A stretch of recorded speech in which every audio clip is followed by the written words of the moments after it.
সকালের সময়টা ছিল বাজারে। রাস্তার ধারে আব্দুল করিম ঝুড়ি নিয়ে ফল বিক্রি করছিলেন।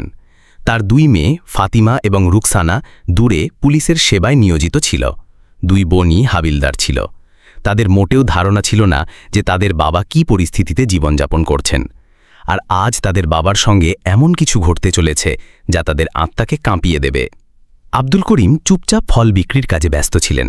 এমন সময় একজন ইন্সপেক্টর, যার নাম আহমেদ খান, মোটরসাইকেলে করে এলেন। সে বাইকটি রাস্তার ধারে থামিয়ে আগ্রাসী স্বরে বলল, তোমার এত সাহস কি করে হলো রাস্তার ধারে ফল বিক্রি করার? তোমার জন্য এখানে জ্যাম হয়ে যেতে পারে, তাড়াতাড়ি এখান থেকে সরে যাও। এই বলে সে হঠাৎ করে ফলের ঝুড়িতে জোরে লাথি মারল। ফলগুলো মাটিতে ছড়িয়ে পড়ল এবং লোকজন থমকে দাঁড়িয়ে তামাশা দেখতে লাগল। ইন্সপেক্টর আরও রেগে চিৎকার করে বলল, এটা কি তোমার বাবার রাস্তা? যেখানে ইচ্ছা বসে ফল বিক্রি করতে শুরু করো। ফল বিক্রি করতে হলে নিজের জায়গায় গিয়ে বিক্রি করো। আব্দুল করিম চুপচাপ তার কথা শুনতে লাগলেন, অপমান সহ্য করতে লাগলেন। তার চোখে জল এসে গেল, কিন্তু তিনি কিচ্ছু না বলে মাটিতে পড়ে থাকা ফলগুলো তুলতে শুরু করলেন। ভিড়ের মধ্যে দাঁড়িয়ে থাকা লোকজন শুধু তামাশা দেখছিল। কেউ প্রতিবাদও করল না, কেউ সাহায্যও করল না। ভিড়ের মধ্যে একটি গরিব ছেলে ছিল, যার নাম রহিম। সে তার সোশ্যাল মিডিয়ায় কিছু ফলোয়ার ছিল। সে তার মোবাইল বের করে পুরো ঘটনাটি রেকর্ড করতে শুরু করল। ইন্সপেক্টর তাকে তিরস্কার করতে থাকল, অপমান করতে থাকল, আর লোকজন শুধু হাসতে হাসতে দেখতে থাকল। আব্দুল করিম মনে মনে ভাবছিলেন, যদি আমার দুই মেয়ে এসব জানতে পারে তাহলে কি হবে? কাশ তারা যেন এই ঘটনা কখনো না জানে, নইলে ঝড় উঠবে। চোখে জল নিয়ে ফলগুলো ঝুড়িতে ফিরিয়ে তিনি ধীরে ধীরে বাড়ির দিকে রওনা দিলেন। এদিকে যে গরিব ছেলে রহিম ভিডিও করেছিল, সে তার বাড়ি পৌঁছে ভিডিওটি সোশ্যাল মিডিয়ায় আপলোড করে দিল। ক্যাপশনে লিখল, এই বৃদ্ধের কোনো দোষ ছিল না, কিন্তু ইন্সপেক্টর তার ফল ফেলে দিয়েছে এবং রাস্তায় অপমান করেছে। এটা কি ঠিক? ভিডিওটি দ্রুত ভাইরাল হয়ে গেল। লোকজন শেয়ার করতে লাগলো, মন্তব্য করতে লাগলো। সবাই এই ঘটনাকে ভুল বলে মনে করছিল। কিছুক্ষণ পরে ভিডিওটি রুকসানার মোবাইলে পৌঁছালো। ভিডিও দেখেই তার রক্ত গরম হয়ে গেল।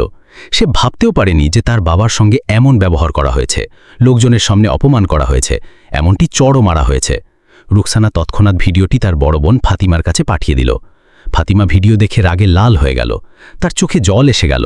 মনে মনে ভাবল, আজ যদি মা বেঁচে থাকতো তাহলে আমাদের এই দিন দেখতে হতো না। আমরা এত কষ্ট করে এই পর্যায়ে পৌঁছেছি, তবুও বাবাকে সুখ দিতে পারিনি। কিন্তু আমিও ইন্সপেক্টরকে ছাড়ব না, প্রতিশোধ নিয়েই ছাড়ব। ভিডিও দেখার পর ফাতিমা তৎক্ষণাৎ রুকসানাকে ফোন করল। তার কণ্ঠের রাগ স্পষ্ট ছিল। রুকসানা, তুমি এখানেই থাকো, আমি বাড়ি যাচ্ছি এবং ওই ইন্সপেক্টরের কাছ থেকে প্রতিশোধ নেব। রুকসানা তৎক্ষণাৎ বলল, না আপু, আমিও তোমার সঙ্গে যাব। বাবার সঙ্গে যা হয়েছে তা আমি সহ্য করতে পারছি না, তাকে তার জায়গা দেখাতেই হবে। ফাতিমা বোঝালো, তোমার এখানে থাকা উচিত। আমি বাবাকে নিয়ে ফিরে আসব এবং আমরা এখানে কাছাকাছি তাকে রাখব। কিছুক্ষণ তর্ক চলল, কিন্তু শেষ পর্যন্ত রুকসানা রাজি হলো। ঠিক আছে আপু, তুমি যাও, কিন্তু বাবাকে সঙ্গে করে ফিরে এসো। ফাতিমা ফোন রেখে দিল। ইউনিফর্ম খুলে লাল রঙের সালোয়ার স্যুট পরে নিল। এখন সে একজন সাধারণ গ্রামের মেয়ের মতো দেখা যাচ্ছিল। বাসে চড়ে কয়েক ঘন্টার মধ্যে বাড়ি পৌঁছে গেল। বাড়ি পৌঁছেই সে দরজায় কড়া নাড়ল। আব্দুল করিম তখন রান্নাঘরে সবজি কাটছিলেন। দরজার আওয়াজ শুনে তিনি ডাকলেন, কে? আমি, বাবা, আমি ফাতিমা, তোমার সঙ্গে দেখা করতে এসেছি। কথা শুনেই আব্দুল করিমের হাত থেমে গেল, চোখে জল এসে গেল। তার মনে ভয় ছিল, ফাতিমা কি ঘটনার কথা জেনে গেছে? তিনি জানতেন তার মেয়েরা কতটা সৎ এবং জেদি। তাদের বাবার জন্য তারা সবকিছু করতে পারে। তিনি তাড়াতাড়ি দরজা খুললেন।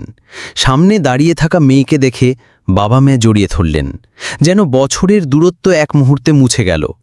আব্দুল করিম জিজ্ঞাসা করলেন, বেটি, রুকসানা কোথায়? সে আসেনি? ফাতিমা উত্তর দিল, না বাবা, আমি তাকে মানা করে দিয়েছিলাম। সে খুব জেদ করছিল, কিন্তু আমি তাকে সঙ্গে আনিনি।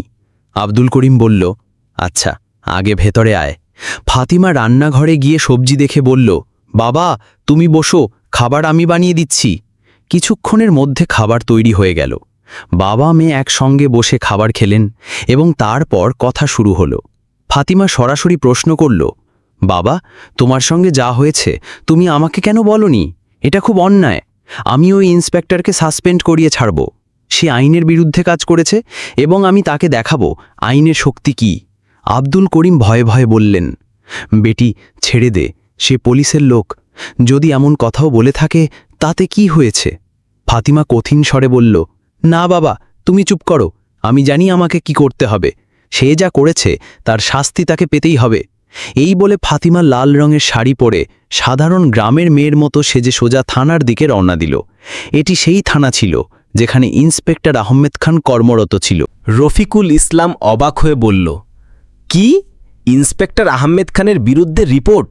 তুমি কে হও রিপোর্ট করার? তুমি কি বুড়োর মেয়ে?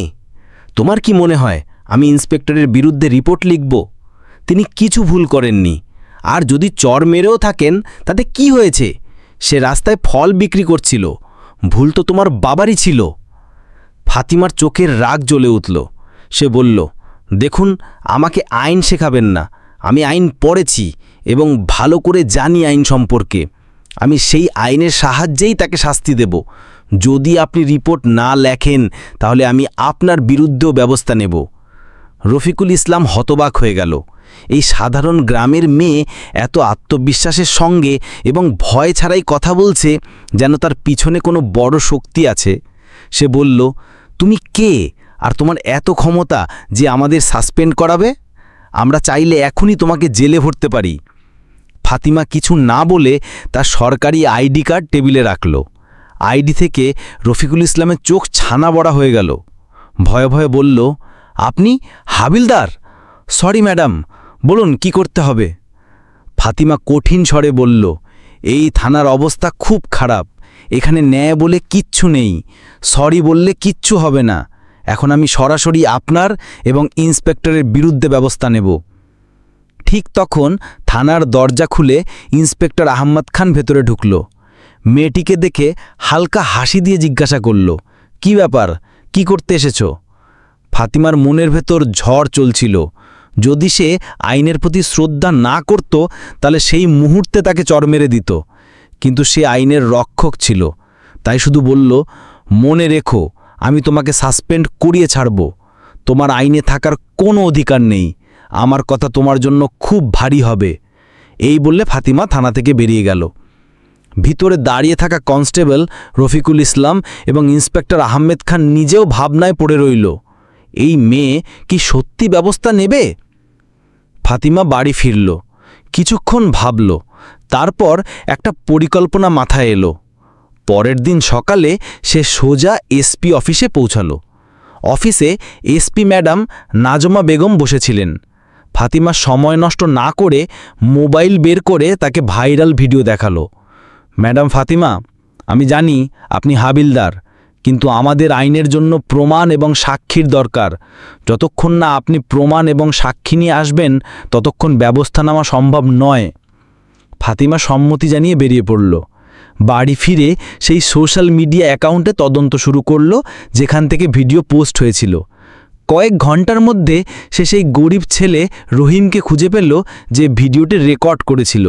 সে তার বাড়ি গিয়ে বলল, তুমি এই ভিডিও নিজের চোখের সামনে রেকর্ড করেছ। আমার এর মূল সংস্করণ চাই এবং তোমাকেই সাক্ষী হতে হবে। রহিম প্রথমে ভয় পেল, তারপর রাজি হলো এবং তাকে সম্পাদনা ছাড়াই ভিডিও দিয়ে দিল। ফাতিমা তাকে সঙ্গে নিয়ে আবার এসপি অফিসে পৌঁছালো। নাজমা বেগম প্রমাণ দেখলেন, তারপর সোজা ডিএম আবুল কালামকে ফোন করলেন। ডিএম ভিডিও দেখে বললেন, এই ইন্সপেক্টর খুব ভুল করেছেন এবং আইনের বিরুদ্ধে কাজ করেছেন। এর শাস্তি পেতে হবে। পরের দিনই ডিএম জেলার সবচেয়ে বড় অফিসে প্রেস মিটিং রাখলেন। সকাল 11টায় জেলা সদরের বড় কনফারেন্স হলে ডিএম আবুল কালামের প্রেস মিটিং শুরু হতে চলেছিল। হলের বাইরে মিডিয়ার গাড়ি সারিবদ্ধভাবে দাঁড়িয়েছিল। প্রতিটি বড় সংবাদপত্র এবং নিউজ চ্যানেলের রিপোর্টার ক্যামেরা নিয়ে ভেতরে যাওয়ার প্রস্তুতি নিচ্ছিল। হলের ভিতর মঞ্চে 4টি চেয়ার সাজানো ছিল। মাঝে ডিএম আবুল কালাম, ডান দিকে এসপি নাজমা বেগম এবং বাম দিকে 2টি খালি চেয়ার যেখানে এখনও কেউ বসেনি। সামনে সাংবাদিকদের লম্বা সারি ছিল। ডিএম টেবিলে রাখা ঘণ্টি বাজিয়ে বললেন, সমস্ত সাংবাদিক বসুন, মিটিং শুরু হচ্ছে। পুরো হল শান্ত হয়ে গেল। ক্যামেরা চালু হয়ে গেল। ডিএম গম্ভীর স্বরে বলতে শুরু করলেন, গতকাল সোশ্যাল মিডিয়ায় একটি ভিডিও ভাইরাল হয়েছে যেখানে একজন পুলিশ ইন্সপেক্টর একজন বৃদ্ধ পুরুষের সঙ্গে রাস্তায় দুর্ব্যবহার করেছেন, ফলের ঝুড়ি ফেলে দিয়েছেন, চড় মেরেছেন এবং প্রকাশ্যে অপমান করেছেন। এটি শুধু নৈতিকতার বিরুদ্ধে নয়, আমাদের আইন এবং পুলিশ আচরণ বিধিরও বিরুদ্ধে। সাংবাদিকদের ক্যামেরা ক্লিক ক্লিক করতে লাগল। ডিএম আরও বললেন, আমাদের কাছে ক্ষতিগ্রস্তের পক্ষ থেকে ঠোস প্রমাণ এবং প্রত্যক্ষদর্শী সাক্ষী আছে। প্রমাণ হিসেবে আমাদের কাছে সম্পাদনা ছাড়া ভিডিও ফুটেজ আছে, যেটি ঘটনার সময় উপস্থিত একজন গরিব যুবক রেকর্ড করেছিল। সাক্ষীও এখানে উপস্থিত এবং বিবৃতি দিতে প্রস্তুত। এই বলে ফাতিমা মঞ্চে এলো এবং মিডিয়ার দিকে মুখ করে বলল, আমি ফাতিমা আক্তার, বাংলাদেশ পুলিশের হাবিলদার। এই ক্ষতিগ্রস্ত পুরুষ আমার বাবা আব্দুল করিম। পুরো হল স্তব্ধ হয়ে গেল। সাংবাদিকরা একে অপরের দিকে তাকাতে লাগল, যেন এখন ব্যাপারটা অনেক বড় হয়ে গেছে। ফাতিমা থামল না, বলতে থাকল, আমি আইন পড়েছি এবং জানি যে কাউকে রাস্তার এইভাবে অপমান করা অপরাধ। সে সাধারণ মানুষ হোক বা পুলিশ অফিসার, আইন সবার জন্য সমান। সাংবাদিকরা প্রশ্ন ছুড়তে শুরু করল, ম্যাডাম আপনি কি চান, শুধু ইন্সপেক্টরের বিরুদ্ধে ব্যবস্থা নেওয়া হোক নাকি আরও কেউ এতে জড়িত?